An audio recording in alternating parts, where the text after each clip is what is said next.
What kind of person destroys a city's bike share station just to make a point?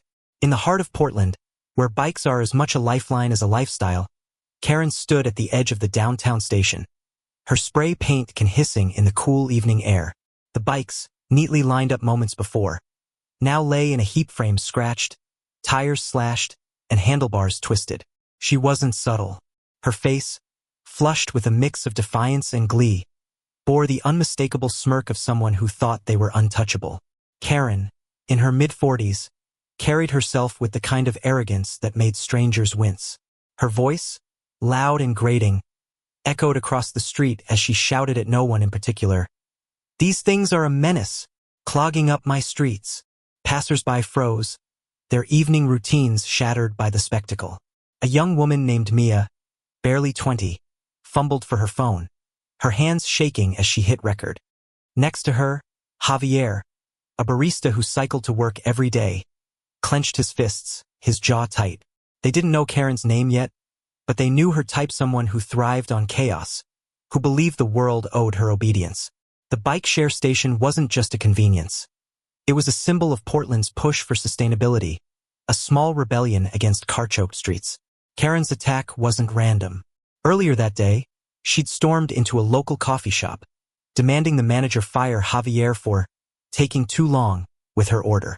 When he refused, she'd ranted about hippie cyclists ruining her commute, her voice carrying to the street. Mia, waiting in line, had overheard it all. She'd seen Karen's car, a gas-guzzling SUV parked illegally across 2 bike lane spaces. It wasn't hard to connect the dots when, hours later, Mia spotted Karen at the bike station, her spray paint leaving neon streaks across the docks. The video Mia captured was shaky but clear. Karen, in a garish floral top, kicking over bikes while shouting, "This is my city." Javier, arriving just in time, called out, "What the hell are you doing?" Karen spun around, her eyes narrowing.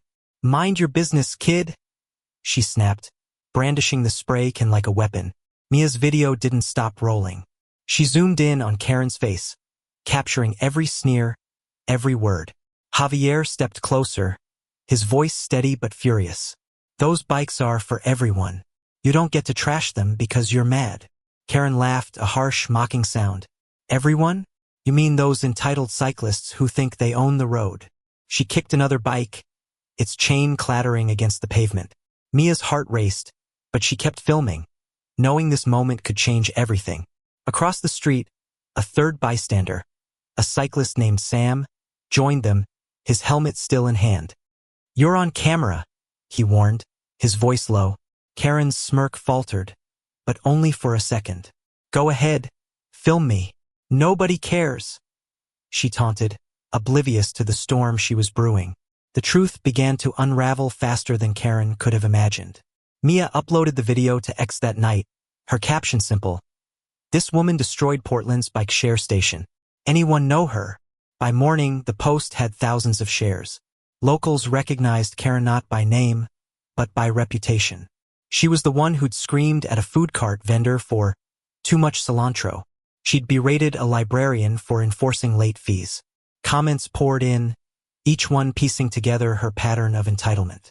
Someone identified her as Karen Whitaker, a real estate agent who'd once tried to sue a neighbor for planting ugly flowers. The internet did what it does best. It dug. Old posts surfaced: Karen boasting about her SUV, Karen complaining about woke bike lanes, Karen demanding special treatment everywhere she went. Mia's video wasn't just evidence. It was a spark. But there was more to Karen's story, a twist no one saw coming. A user on X, claiming to be her former coworker, dropped a bombshell. Karen had been fired from her last job for bullying a junior employee, a cyclist who dared park his bike near her reserved spot.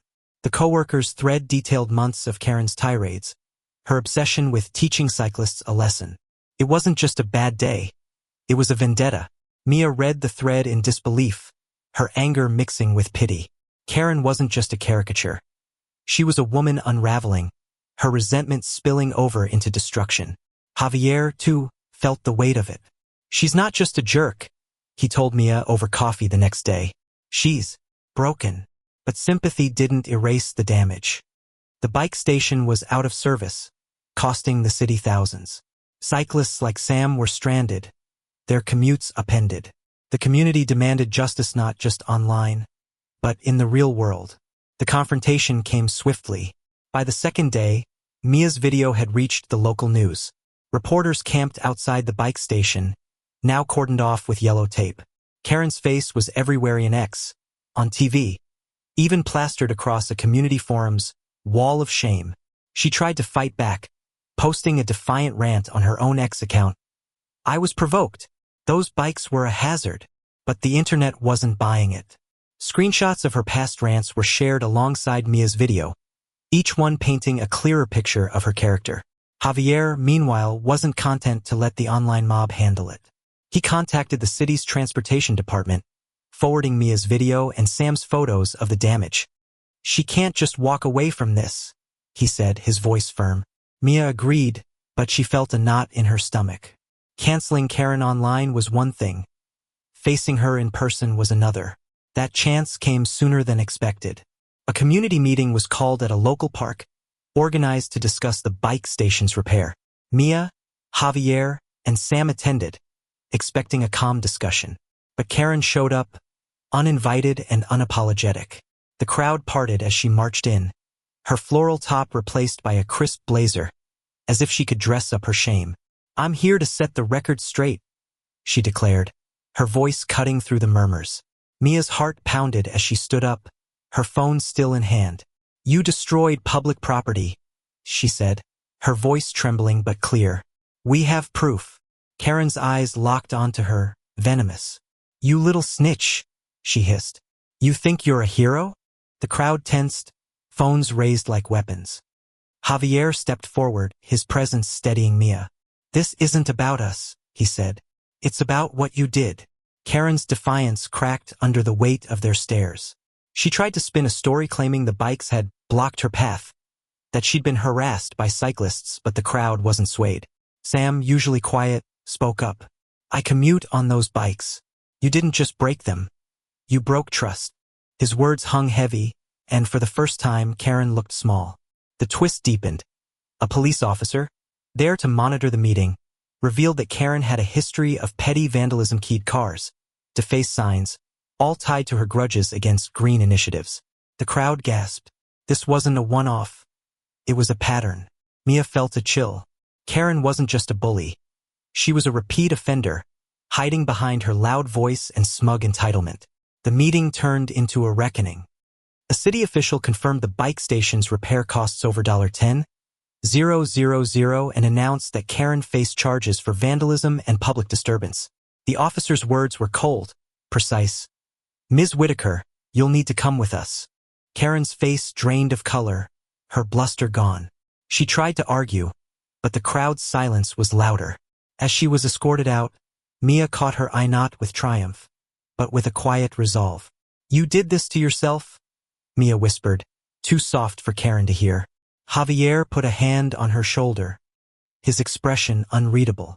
Sam, watching from the sidelines, shook his head. "She thought she was above it all," he said.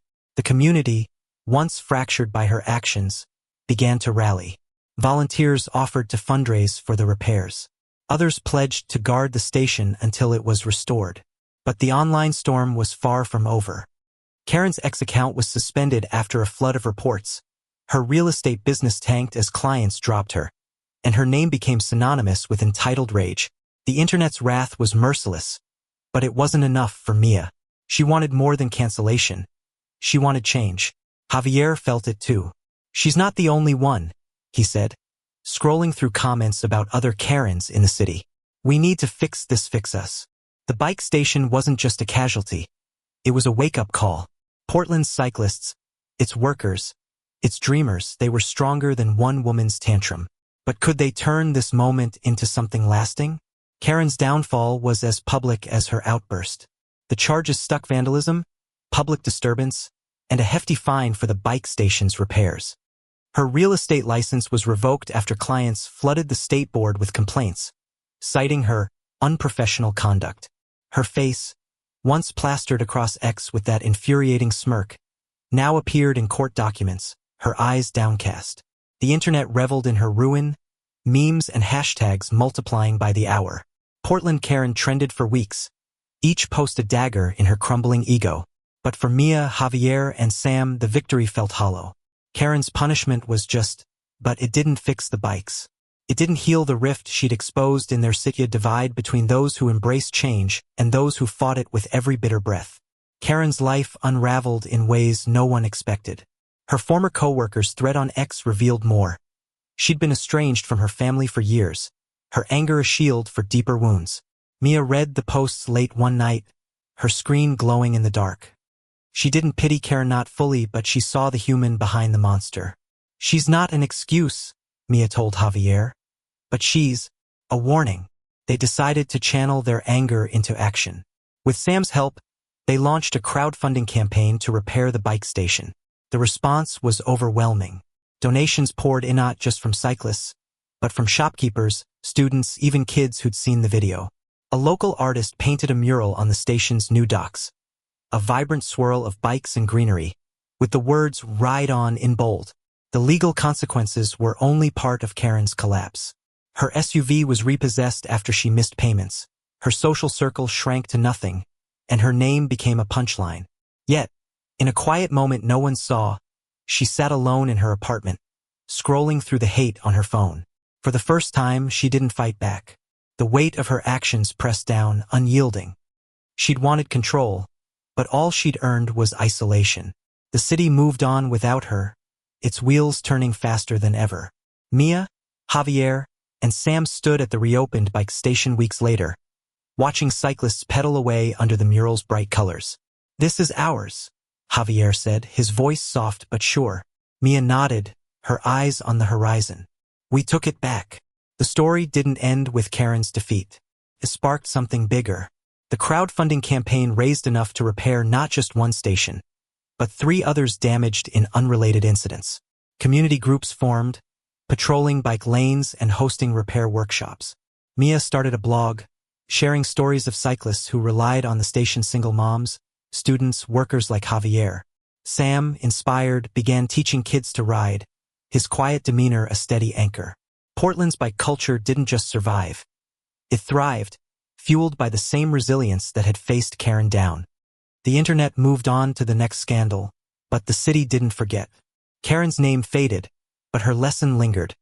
No one owns the streets alone. Years later, Mia would pass the bike station and remember that evening, the spray paint, the shouting, the shaky video that changed everything. She'd think of Karen, not with anger, but with a quiet hope that somewhere, she'd found a way to change. The mural still stood, its colors a little faded but its message clear. Portland wasn't perfect, but it was there's a city of wheels and dreams, where one person's rage couldn't stop the ride. The community had faced its Karen and won, not with hate, but with heart. And every time a bike rolled out of that station, it carried a piece of that victory forward, into a future they'd built together.